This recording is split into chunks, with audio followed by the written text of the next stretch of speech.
پوما دا می اومناو بیا ځه مونږ هم د خلقو سره تعاون وکړو نو بیا ته یو سوال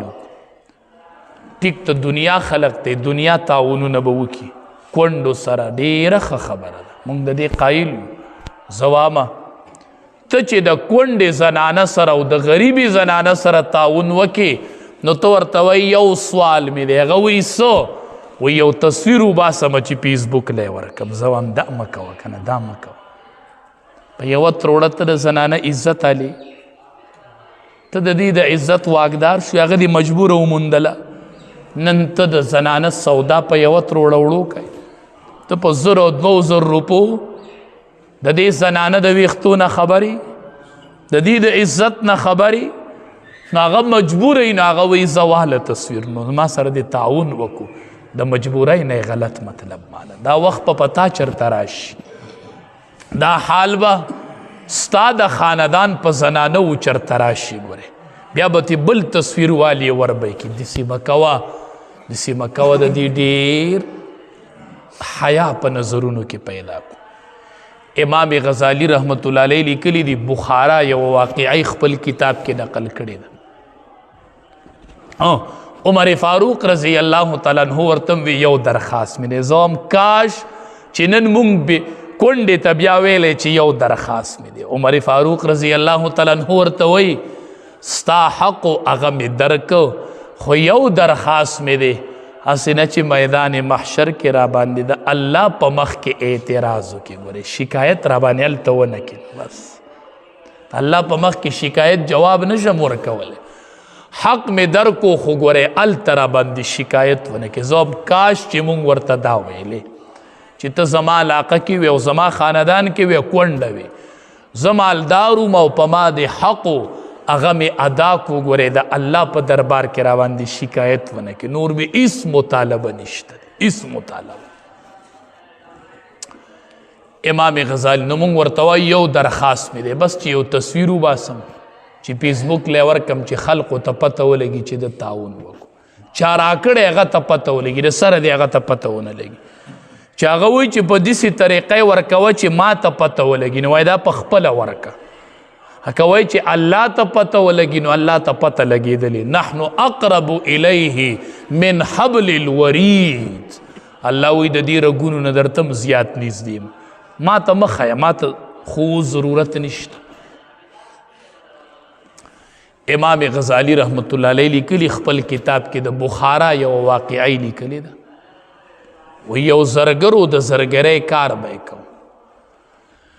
او یو مشکي اوبه به یې خلکو له په کرایه باندې وړلې راوړلې نو د یو مشکي نیولی و چې مونږ کره به اوبه وړې راوړي ډېر دینداره مشکي و ابه د دې زرګر کره اوبه وړلې راوړلې 13 کاله یې اوبه وړې راوړې ورته به یې اوبه ووړلې ورکې به یې اوبه کېښودلې او مشکي به واپس راغی ډېر دینداره و دا مشکي او دا زنانه د هغې مشکي نه زیاته دینداره 13 کاله پس یوه پیره هغه مشکي راغی اوبه یې راوړلې چې وی کتل نو هغه زنانه د هغې زرګر هغه ټبر هغه په یو انګڼ کې خپل انګڼ کې اوده ده نو دې مشکي چې ولیدله نو دې پسې راغی دا لاس یې وله داسې ونیو داسې لږ زور یې ورله دې لاس له ورکړ صرف لاس له ورله زور ورکړو واپس لاړ زنانه ډېره خفه شوله چې داسې چلو شو چې ماښام یې خاوند کور ته راغې ورته وایي نن دې څه بد کار په بازار کې کړی ما پې خبروه خاوند وایي ما څه بد کار نه دی کړی نه نه نه بیا در سره کور نه کوم یو ځای څه کوتاهي به دې نن په بازار کې کړي ما پې خبره کړه بس ما ته محسوسیږي تا نن څه خیانت کړی دی هغه خاونې ورته وي هغه زرګر وی زنانه راله له بنګړي مې پې خرڅ کړل چې بنګړي په لاس کړل نو ډېره حسینه وه ما وله دا لاس داسې ونیو لږ زور مې پې وکړو وی بس حق قدر نه نن وتلي دي چې ته خبردار یې هغه مشکي هغه دینداره 13 کاله مې ورسره وشو 13 کاله پسې نن زما لاسونې و ما له لاس له زور راک دا تا پردی زنانه له زور ورکو نو نن ستا زنانه ته هغه زور میلو 10 کاله پس د بل د عزت په ډیر خیال ساتو، د بل د عزت په ډیر خیال ساتو. ما تاسو ته وی زنا قرض دی، قرض دا الله وباسي، دا په خاندان کې بیا وزي، دا بیا وزي، دا بیا نه پاتې کېږي. سهار چې هغه شپونکی راغی هغې زنانه ته وایي ما معاف که، ما نه ډېره غټه غلطي وشوله، بلکل نه یم پوهېدلی. هغه ورته وایي دا ستا غلطي نه وه، دا زما خاوند پرون د زنانه په لاس زور کړی او اقه زور زمونږ نه وویستل شو، دې کې ستا ګناه نه وه، دا ګناه زما د خاوند. دا حدیث مبارک کې راځي پردو زنانو سره ښه معامله کوئ نو ستاسو د زنانو سره به ښه معامله کېږي. پردو زنانو ته د حیا په سترګه ګورئ نو ستاسو زنانو ته به هم د حیا په سترګه کاته شي، ستاسو زنانو ته به هم د حیا په سترګه کاته شي. هغه تېنه معافي غواړي، دا ورته وایي ته ما معاف کړی، دا ستا کوتاهي نه وه، دا کوتاهي زمونږ وه، نن زما خاوند دا حرکت کړی، نن زما خاوند دا حرکت کړی. ډېر احتیاط په دې معامله کې کوو. نبی علیه السلام فرمایي وایي سترګې چې دي دا زناکاري دي، او د سترګو زنا چې دا هغه غیر محرم زنانه ته نظر کول دي، بس دا د سترګو زنا ده. عبادت کې خوند نشته دی،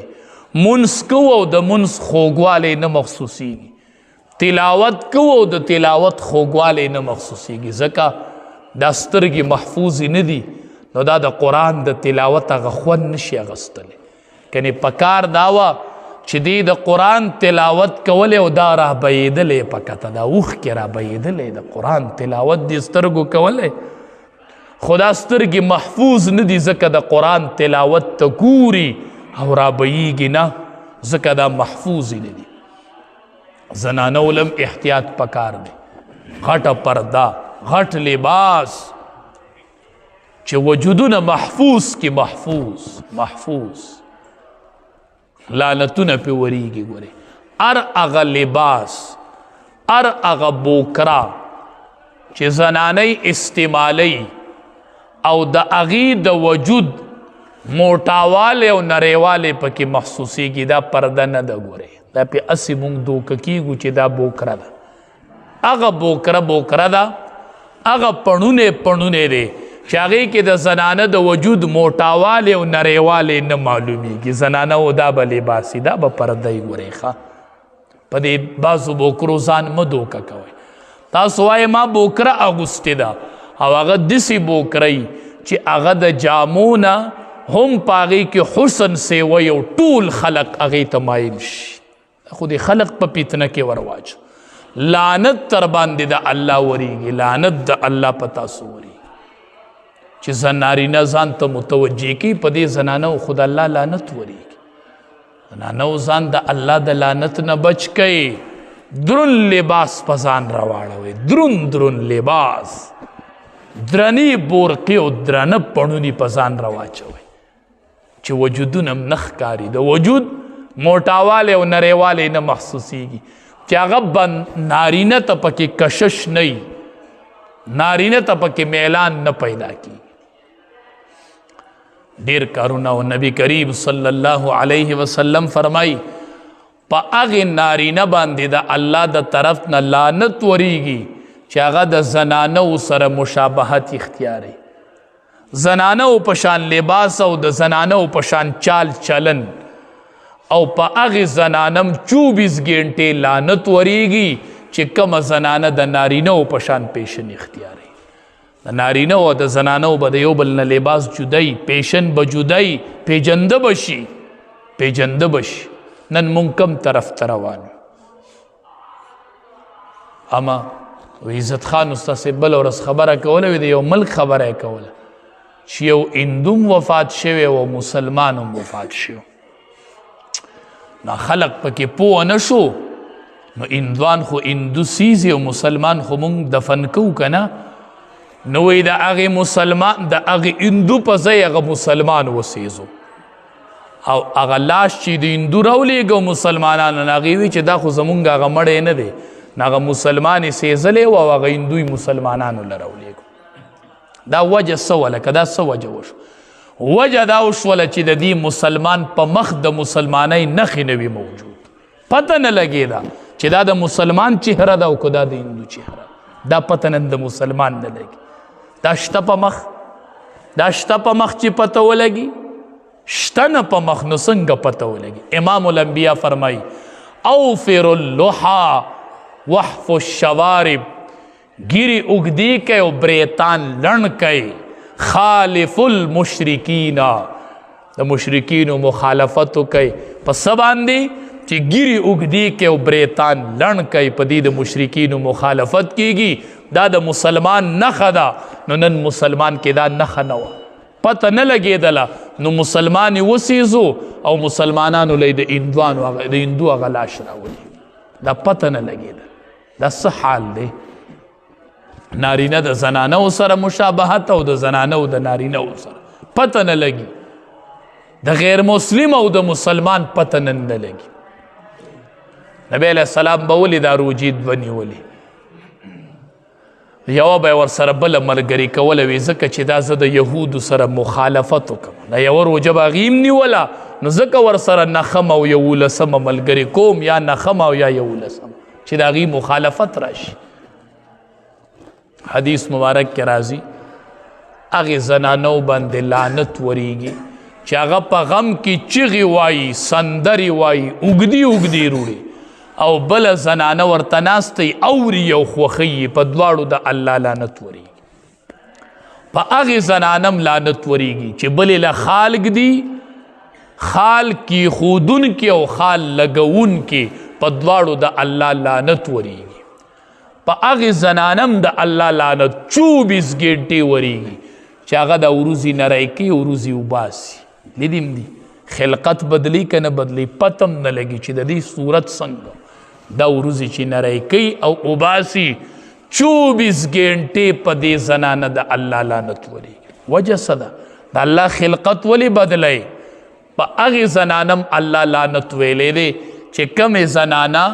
د غاښونو منځ کې دا لارې کولاوي، دا لارې کولاوي، په دې سره هم خلقت بدلیږي. د دوو غاښونو منځ کې چې دا لارې کولاوي، په دې هم د الله لعنت وریږي. زنانو بچیم کم طرف ته لاړل، بچیم کم طرف ته لاړل،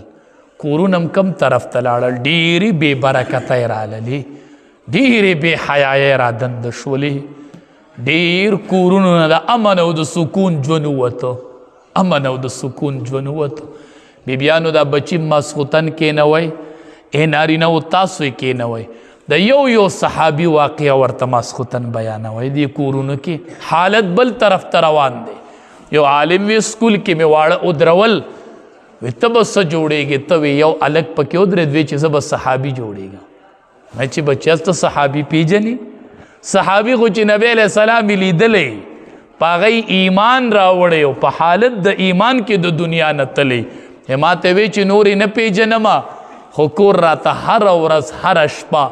د صحابي قصه بیانېږي چې په صحابو مین شوی، ما ځکه وی چې صحابي به جوړېږم. نن ته د بچو نه تپوس کوئ څه به جوړېږي، څه به جوړېږي؟ یقین وکئ چې تباهۍ طرف ته روان یو. تاسو نن د ځوانانو دا ګیرې ولیدلې، دا ډیزن یې پکې ولیدلې، قسم په الله چې یریږم همدا کور رړتو نشي چې په کم کور کې داسې ځوان ای ځوانه دا جولی درته داسې خوراکم، مینت درته وکمه، دا علما در پسې ټول راغونډ کمه، په خپو دې پرېوځو چې ته چې په دې کې دا نخرې کوي. تا کتلی دي چې د 1,24,000 پیغمبرانو په یو ځای د هغې سنتو مذاق ته اوړه کو. ته لا په کور کې ناسې، پلاره ته داسې زوی کور کې پرېږدې، زه هم دا کور رړتو نشي چرته، د کور نه به دې د بېدینۍ اډه جوړه شي، اډه. دا ته څه کوې؟ بچیا وایي په کم طرف روانې؟ ما ورکوي، دا مور دې ورکوي، دا بچي ورکوي، دا خاندان ورکوي. ته چې دا قینچي رالی او د 1,24,000 پیغمبرانو د سنتو په یو ټیم مذاق اړاوی، زه به خدای له جواب څه ورکوم؟ ته به میدان محشر کې څنګه د پیغمبرانو مخې له ورځي؟ ته به د امام الانبیا مخې له ورځي؟ مخامخ کېږي به؟ نو چې تا دا توهین کړی دا ګورې توهین دی دا مذاق دی مذاق توبې تی وباسو توبې بچو ته کورونو کې واقعات بیانوئ حدیث مبارک کې راځي چې کم سړی سحر سنت په کور کې کوي دا صحیح حدیث دی د دې معمول شروع کوي کور کې لږ اعمال شروع کوي چې کم سړی سحر سنت په کور کې کوي او دسو کې سنت کور کیو کې او جمعات ته فرض مانځل راشي وی چې کم سړی مستقل سنت سحر په کور کې کوي نو یو به الله د رزق فراخه کوي په دې کور کې به رزق فراخه کوي په دې کور کې به د رزق تنګي نه راځي زه نه وایم امام الانبیا فرمایي دویم په دې کور کې به جګړې کمې شي د ښځې خاوند دا اختلافونه نه دي دا جګړې نه دي دا به کمې شي چې کم سړی کور کې مستقل د سحر سنت کوي دریم آخره خاتمه به الله په ایمان نصیب کوي دا د امام الانبیا د خولې وینا ده سحر سنت کور کې کوي رزق په پراخه کیږي جګړې به کور کې کمیږي او الله به آخره خاتمه په ایمان نصیب کوي پلارانو میندو کور کې تهجد کوي چې دا بچی ما واز اوري چې بچی په ډډه اوړي چلته پلار په تهجد ولاړي چې بچی په ډډه اوړي چې موري په تهجد باندې ولاړي میندو سوال درته کوم سوال درانه لباسونه په ځان راواړوي د بچو لږ فکر شروع کوي دا بچی ډیر بې حیا شوي دي دا بچی ډیر بل طرف ته روان شوي دي مورې ستا د تربیت ضرورت دی ما سره زه خپل کوشش کام په مدرسې کم په جماعت کې کم په منبرې کو په محرابې کو